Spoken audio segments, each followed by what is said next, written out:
पैसा, धन, मनी एक ऐसा चीज जो आज तक किसी की नहीं हुई, पर एक भिखारी से लेकर बिलियनियर तक हर कोई इसे पाना चाहता है।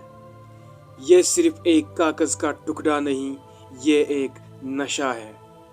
ये पैसा वो चीज है जिसने हम शिकारियों को लोहारों, सौदागरों और बादशाहों में बदल दिया। पैसा ही वो चीज था जिसने जंगल में रहने वाले इंसानों को इन बड़ी बड़ी इमारतों में रहने पर मजबूर कर दिया। पर पैसे में इतनी ताकत आई कहाँ से? ये पैसा कब, क्यों और कैसे बना? और ये पैसा है क्या? What is money? पैसा एक ऐसा कागज का टुकड़ा है जिसमें खुद की कोई कीमत नहीं, बस ये हमें दूसरे चीज़ों की कीमत बताता है। हम दिन रात इसके लिए मेहनत करते हैं और फिर ये पैसा किसी और को दे देते हैं ताकि हम वो चीज़ खरीद सकें जो उसके पास है, और फिर वो इंसान वही पैसा किसी और को दे देता है ताकि वो अपनी पसंद की चीज़ खरीद सके। और फिर इस तरह ये पैसा पूरी दुनिया में इधर से उधर घूमता रहता है। क्या आप जानते हैं पूरी दुनिया में कितने पैसे हैं? जो नज़र आता है वो है 40 खरब डॉलर, और जो नज़र नहीं आता वो है 1300 खरब डॉलर। आखिर इतना पैसा आया कहाँ से? इसे किसने बनाया? तो आइए मेरे साथ चलते हैं एक ऐसे सफ़र पर, ऐसी कहानी जानने जो सबको हैरान कर देगी। हम जानेंगे वो सब कुछ जो आज से पहले आप सबने सोचा भी नहीं था। पत्थरों और सोना चांदी के सिक्कों से लेकर ऐसे पैसे तक जो नज़र ही नहीं आता। आखिर कैसे इस बेजान चीज़ ने हमें अपना गुलाम बना दिया? आखिर कैसे ये ऐसी ज़ुबान बन गई जिससे दुनिया का हर कोई इंसान समझ सकता है? तो चलते हैं आज से 17,000 साल पहले, जब पैसे का नामो निशान नहीं था। 15,000 BC। ये वो वक्त था जब इंसान छोटे छोटे कबीलों में रहा करता था और उनका सिर्फ एक ही मकसद था, शिकार करना और किसी तरह जिंदा रहना। लेकिन शिकार वो चीज़ है जो हर रोज़ नहीं मिलती, पर भूख तो हर रोज़ लगती है। ये भूख ही थी जिसने एक कबीले को दूसरे कबीले से कोई चीज़ लेने और देने पर मजबूर कर दिया। तुम हमें गोश्त दो, हम तुम्हें हथियार देंगे।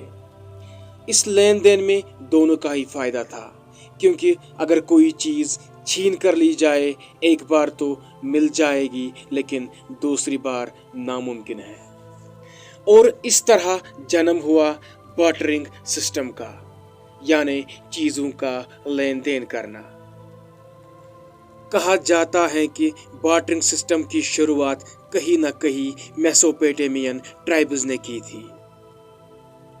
मेसोपोटामिया साउथ वेस्ट के एशिया के एक इलाके का नाम है जहां आज इराक है। यही मेसोपोटामियन ट्राइब्स रहा करते थे। बार्टरिंग सिस्टम ने हमें बदल ही रख दिया। एक दूसरे से लड़ने वाला इंसान अब मिलजुल कर रहने लगे। हर कोई एक दूसरे से ट्रेड करने लगे। और फिर हजारों साल बाद जब लोगों की आबादी बढ़ती गई और वो शिकार के अलावा खेती बाड़ी भी करने लगे, तो बार्टरिंग सिस्टम की कमियां सामने आने लगी। इतने सारे लोगों से ट्रेड करने पर यह याद रखना मुश्किल था कि किससे कौन सी चीज़ लेनी है और किससे कौन सी चीज़ देनी है। ये बात याद रखने के लिए हमने किले के छोटे छोटे टुकड़ों पर लिखना शुरू किया, जिसे शुरुआत हुई अकाउंटिंग की। हमने चीज़ों का हिसाब किताब रखना शुरू कर दिया, पर बार्टरिंग सिस्टम की परेशानियां तो मानो ख़त्म ही नहीं हो रही थी। सबसे बड़ा मसला ये था कि ट्रेड करने के लिए दोनों का रजामंद होना ज़रूरी था। تمہیں تو وہ چیز چاہیے جو میرے پاس ہے، پر مجھے وہ چیز نہیں چاہیے جو تمہارے پاس ہے، تو اس سے ٹریڈ نہیں ہو پاتی تھی۔ بارٹرنگ سسٹم کے ذریعے ٹریڈ کرنا بہت مشکل ہو گیا تھا، پر ہمیں اب کوئی ایسی چیز چاہیے تھا جو سب کو چاہیے ہو، اور اس طرح شروعات ہوئی پیسے کی۔ یہ وہ پیسہ نہیں جو آپ سمجھ رہے ہیں، یہ ہے کوموڈیٹی منی۔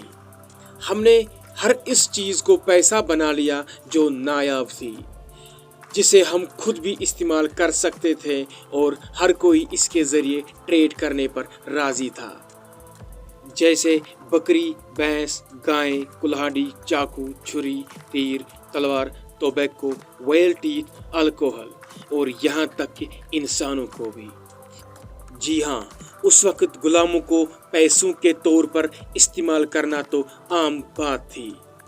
کموڈیٹی منی نے ہماری زندگی آسان کر دی تھی، پر اس کی ایک بڑی پرابلم بھی تھی۔ اس بات کا پتہ کرنا مشکل تھا کہ میرے پاس جو چیز ہے اس کی قیمت کیا ہے۔ ہر کموڈیٹی منی اپنی ایک قیمت رکھتی تھی، اور اب ہمیں کوئی ایسی چیز چاہیے تھی جس کی ایک خاص قیمت ہو، جو زیادہ دیر تک رہ سکے، کیونکہ جانور اور الکوہل جیسی چیزیں وقت کے ساتھ خراب ہو جاتی ہیں۔ 600 BC، آج سے 2000 سال پہلے اینشنٹ گرین میں شروعات ہوئی میٹلک منی کی۔ سونا اور چاندی ملا کر اسے سکے بنائے گئے، جن پر شیر اور بیل بنایا ہوتا تھا۔ غور سے دیکھیں اسے، یہ ہے دنیا کا پہلا سکہ، دی لائڈین سٹیٹر۔ کہا جاتا ہے کہ سکوں کا شروعات 1000 BC میں سب سے پہلے چائنیز نے کی تھی، جو پیتل اور تانبے کے سکے بنایا کرتے تھے، پر لائڈین سٹیٹر کی طرح انہیں استعمال کرنا لازمی نہیں تھا۔ لائڈین سٹیٹر کے بعد تو مانو سکوں کی بارش ہونے لگی۔ ہر سلطنت کے بادشاہوں نے اپنے نام کے سکے بنانا شروع کر دیا، اور ہر کوئی اب سکے استعمال کرنے لگا، کیونکہ ان کے ذریعے ٹریڈ کرنا بہت آسان ہو گیا تھا۔ پر ایک طرف دیکھا جائے تو میٹل منی بھی تو کموڈیٹی منی ہی تھی۔ سکے اگر کم ہو تو پتہ نہیں چلتا، لیکن اگر یہ زیادہ ہو تو ان کی سب سے بڑی کمی سامنے آنے لگتی ہے۔ 700 BC، یہ وہ وقت تھا جب ٹریڈنگ اوورسیز زور و شور سے چل رہی تھی، اور یہ سارا ٹریڈ ہوتا تھا سکوں میں، پر سکے جتنے زیادہ اتنا ہی ان کا زیادہ وزن، اور وزن زیادہ ہونے کی وجہ سے وہ سمندری جہاز میں جگہ زیادہ لیتے تھے، اور انہیں ٹرانسپورٹ کرنے میں زیادہ وقت لگتا تھا۔ اور تو اور سکوں کو گنا تو جا سکتا تھا، پر اتنے زیادہ سکے بھلا کون گنے۔ ہمیں اب کوئی ایسی چیز چاہیے تھی جو ہلکی ہو، جسے آسانی سے شفٹ، سٹور اور کاؤنٹ کیا جا سکے۔ ایک مشہور کہاوت ہے، everybody likes progress but nobody likes change. ہر کوئی ترقی تو کرنا چاہتا ہے، لیکن کوئی بدلنا نہیں چاہتا۔ سیم یہی ہوا پیپر منی کے ساتھ۔ 1279، منگولین چائنیز کا شہنشاہ اور چنگیز خان کا پوتا قبلا خان، جس نے بارکٹری یعنی چھال کے درخت سے دنیا کی پہلی پیپر منی کو بنایا۔ پر جیسے میں نے کہا، لوگ بدلاؤ پسند نہیں کرتے، اور کرے بھی تو کیوں؟ قبلا خان ان لوگوں کو ان کے قیمتی چمکتے ہیروں کے بدلے میں ایک کاغذ کا ٹکڑا دے دیتا تھا، پر قبلا خان کی پیپر منی کو لینے سے جو انکار کرتا، اس کو موت کی نیند سلایا جاتا تھا۔ دراصل یہ تھی تو پیپر منی، پر اسے کہتے تھے IOU، یعنی IOU، کہ میں تمہارا قرض دار ہوں۔ تم یہ کاغذ لے جاؤ، اور جب چاہو یہ واپس دے کر اپنے سونے کے سکے لے جانا۔ اور لوگوں نے سوچا کہ اس کاغذ کو سونا چاندی میں بدلوانا ہی کیوں، اس سے ہی ٹریڈ کرتے ہیں۔ اور سکوں کی طرح یہ آئیڈیا چائنا کے باہر ہر طرف پھیلنے لگا، और जाने अनजाने में एक ऐसी ताकत की शुरुआत होने वाली थी जिसे रोकना नामुमकिन था, और वो ताकत थी बैंक्स। पेपर मनी की वजह से इंटरनेशनल ट्रेडिंग इस इंतहा तक बढ़ गई थी कि IOUs अब हर किसी के पास होने लगे। और यहीं पर कुछ ऐसे लोग जो पैसे के प्यासे थे, वो लोगों से उनके सोने के सिक्के लेकर उन्हें IOUs देने लगे। पर IOU एक ऐसी चीज़ थी जो वो जितने चाहे छाप सकते थे,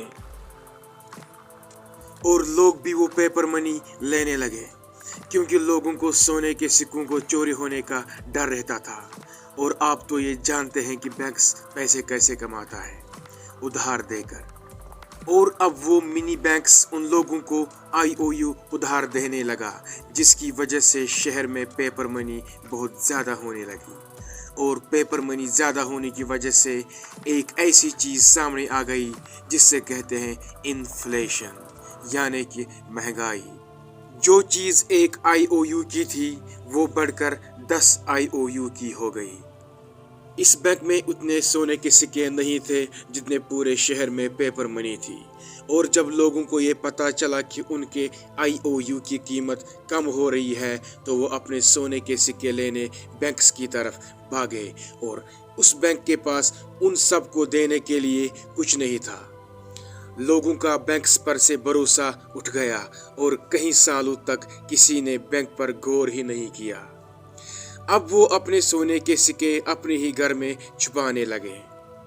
1816 में ब्रिटेन एक नया लॉ सामने लेकर आ गया कि जितना गोल्ड हमारे पास होगा, हम उतने ही पेपर मनी प्रिंट करेंगे, जिससे महंगाई भी नहीं होगी और कर्ज भी एक लिमिट में दिया जाएगा। इसे कहते हैं पेपर मनी को गोल्ड स्टैंडर्ड के मुताबिक करना। और देखते ही देखते सारी कंट्रीज अपने पेपर मनी को गोल्ड स्टैंडर्ड के मुताबिक करने लगी। और फाइनली 1900 में यूनाइटेड स्टेट्स ने गोल्ड स्टैंडर्ड को अपना लिया। इस बात से तो इनकार नहीं किया जा सकता था कि पैसा जिस दिन बना था, ये अपने साथ एक ऐसी चीज़ लेकर आया जिसे बचना नामुमकिन है। और वो चीज़ है पैसे की भूख। पैसा जितना हो कम लगता है। अगर आपके पास 100 करोड़ हो तो आप क्यों नहीं चाहें कि मेरे पास 1000 करोड़ होने चाहिए। और इसी सिलसिले में पेपर मनी फिर से एक ऐसा मोड़ लेने वाली थी जिसके बाद उसको रोकना नामुमकिन था। मुल्क में पैसा ज़्यादा हो तो होती है इन्फ्लेशन, महंगाई, पर पैसा कम हो तो होती है डिफ्लेशन, जो उससे भी ज़्यादा खतरनाक है। 1930 US में ग्रेट डिप्रेशन चल रहा था डिफ्लेशन की वजह से, क्योंकि चीज़ों की कीमत कम थी और कंपनीज उतना पैसा नहीं कमा रही थी जो अपने एम्प्लॉयज़ को सैलरी दे सके, जिससे इकोनॉमी क्रश करने लगी। लोगों के पास ना ही पैसा था और ना ही जॉब्स। और इसी का हल निकालते हुए 1933 में प्रेसिडेंट फ्रैंकलिन डी रूजवेल्ट ने डॉलर और गोल्ड का रिश्ता ख़त्म कर दिया। बस जो थी वो थी पेपर मनी। और अब बैंक्स के पास वो ताकत वापस आ गई थी जिसका फ़ायदा उठाना उनको अच्छी तरह आता था। और वो ताकत थी नोट छापना। और ज़्यादा पैसे होने से क्या होता है ये तो आप जानते ही हैं, इन्फ्लेशन। और इस पर कंट्रोल करने के लिए अमेरिका ने सेंट्रल बैंक फेड को बनाया, जो ये रेगुलेट करता है कि मुल्क में न पैसा ज़्यादा हो और न कम। पर वो डॉलर जो आप गोल्ड में कन्वर्ट करवा सकते थे, जो आपके लिए एक IOU था, अब वो रह गया सिर्फ एक कागज़ का टुकड़ा, जो है बस यही है। It is just a worthless piece of paper. इसकी खुद में कोई वैल्यू नहीं, और अब ये बन गई फिएट मनी। आपको लगता है सिर्फ डॉलर ही फिएट मनी है? नहीं, पूरी दुनिया में जितनी भी करेंसी हो, चाहे वो इंडियन हो या पाकिस्तानी, सब के सब फिएट मनी है। All these pieces of paper are not backed by gold or any physical commodity. अगर ये कागज़ का टुकड़ा कुछ नहीं है तो हम इसे सब कुछ कैसे खरीदते हैं? क्योंकि हमें बस ये यकीन है कि इसके बदले हमें कुछ मिलेगा। आपके बैंक्स, वॉलेट्स, लॉकर्स में जो पड़ा है वो सिर्फ भरोसा है, पैसा नहीं, जिसकी वैल्यू दिन ब दिन कम होती जा रही है, इन्फ्लेशन की वजह से पेपर मनी ने हमारी बहुत सी मुश्किलों को आसान कर दिया था। इसे आसानी से गिन सकते थे, संभाल सकते थे और कहीं भी ले जा सकते थे। पर एक ऐसी चीज जिसकी इस तेजी से बदलती दुनिया को बहुत जरूरत थी और वो चीज थी स्पीड। पेपर मनी को आसानी से ले जाया तो जा सकता है, पर इसमें भी वक्त लगता है। पर अब हमें कोई ऐसी चीज चाहिए जिससे हम पैसों को कुछ नैनो सेकंड्स में दूसरे को ट्रांसफर कर सके। और 1980s में लॉन्च हुई ई मनी, डिजिटल मनी। लाखों करोड़ों की ट्रांजैक्शन सिर्फ कुछ सेकंड्स में, ना ही चोरी का डर और ना ही गिनने की जरूरत। और तो और बैंक्स को अब कुछ प्रिंट भी करना नहीं पड़ेगा, बस कंप्यूटर पे कुछ नंबर टाइप किए और पैसा बन गया। सच तो यह है कि इस स्पीड की दुनिया में हम डिजिटल मनी के बगैर नहीं रह सकते। हम घर बैठे बैठे सिर्फ एक क्लिक पर हर चीज खरीद सकते हैं। डिजिटल मनी दुनिया के एक कोने से दूसरे कोने तक एक सेकंड से भी कम वक्त में पहुंच जाती है। पर डिजिटल मनी की भी एक कमी है, हैकिंग। इसे हैक करना तो मुश्किल है बट नामुमकिन नहीं। और इसी चीज से कोसों दूर 2009 में लॉन्च हुई एक ऐसा पैसा जिसे हैक करना इम्पॉसिबल है। मैं बात कर रहा हूँ बिटकॉइन क्रिप्टो करेंसी की। नाम तो सुना होगा। Credit cards, cheques, online payments, ये सब गवर्नमेंट के रूल्स एंड रेगुलेशंस के मुताबिक होता है। पर बिटकॉइन एक ऐसा पैसा है जिससे गवर्नमेंट से कोई ताल्लुक नहीं और ना ही ये किसी फियाट मनी यानी पेपर मनी से जुड़ा है। ये जो है बस कुछ नंबर्स। हम तो इसे बनाने वाले का सिर्फ नाम जानते हैं, सतोशी नाकामोटो, और कुछ नहीं। इस पर कोई भी गवर्नमेंट रूल्स न अप्लाई होने की वजह से इसे इलीगल ट्रांजैक्शन में आसानी से यूज किया जा सकता है। और जितना ज्यादा इलीगल ट्रांजैक्शन उतना ही ज्यादा क्राइम, और जितना ज्यादा क्राइम उतना ही ज्यादा एक कंट्री को नुकसान। बिटकॉइन चाहे जैसा भी है, पर इसकी ब्लॉकचेन टेक्नोलॉजी क्रेडिट कार्ड और ऑनलाइन पेमेंट में यूज होने वाली टेक्नोलॉजी से हजारों साल आगे है और इसे हैक करना इम्पॉसिबल है। सिर्फ एक बिटकॉइन को हैक करने में शायद 1 अरब साल लग जाएंगे या फिर उससे भी ज्यादा। जानते हैं जब बिटकॉइन 2009 में लॉन्च हुआ तो एक बिटकॉइन $0 का था और 2011 में इसकी कीमत सिर्फ $1 और आज 2023 में एक बिटकॉइन की कीमत है $60,000, इंडियन 45 लाख रुपए और पाकिस्तानी 1 करोड़ 5 लाख। अब ये स्कैम है या फिर सच में कोई अमीर होने का तरीका, ये तो वक्त के साथ ही पता चलेगा। पर एक बार पीछे मुड़कर देखें इस दुनिया को। इस दुनिया ने थोड़े से वक्त में कितनी तरक्की कर ली। सिर्फ कुछ हजारों सालों में हम सोना चांदी के सिक्कों से लेकर ऐसे पैसे तक आ गए जो नजर ही नहीं आता। हमने इस पैसे को अपने फायदे के लिए बनाया था, पर शायद हमें इसका नुकसान हो रहा है। आप पूरा महीना सुबह से लेकर शाम तक कहीं काम करते हैं और फिर महीने के आखिर में आपको क्या मिलता है? सिर्फ कुछ कागज के टुकड़े या स्क्रीन पर नजर आने वाले कुछ नंबर्स। आपको ये समझना होगा कि दुनिया पैसे पर नहीं, भरोसे पर चलती है। हमें जो नजर आता है वो कुछ और नहीं, सिर्फ नजर का धोखा है। अब ये सवाल भी उठता है, हम करें तो क्या करें? Money is the part of our life. आपको सबसे पहले असली पैसे को पहचानना होगा और असली पैसे को पहचानने का सिर्फ एक ही तरीका है, वो चीज जिसकी कीमत वक्त के साथ बढ़े घटे नहीं, वो असली पैसा है। पेपर मनी की कीमत हर साल महंगाई की वजह से कम हो जाती है और सच कहा जाए तो ये सिलसिला कभी रोकने वाला नहीं है, पर आप इस चीज से बच सकते हैं असली पैसे में इन्वेस्ट करके, जिसकी खुद में कोई वैल्यू हो। जानते हैं इस दुनिया में जितना भी पैसा है, अगर सारा का सारा हर इंसान में बराबर बांट दिया जाए तो वो पैसा वहीं वापस पहुंच जाएगा जहां से वो आया था। पर क्यों? क्योंकि इस दुनिया में जितने भी अमीर लोग हैं वो पैसे को समझते हैं, इसे जानते हैं। वो पैसे के लिए काम नहीं करते बल्कि पैसा उनके लिए काम करता है। और जिस दिन आप इसे समझ गए तो आपकी जिंदगी हमेशा के लिए बदल जाएगी। पर ये सब करने से पहले आपको खुद को फाइनेंशियली एजुकेट करना होगा।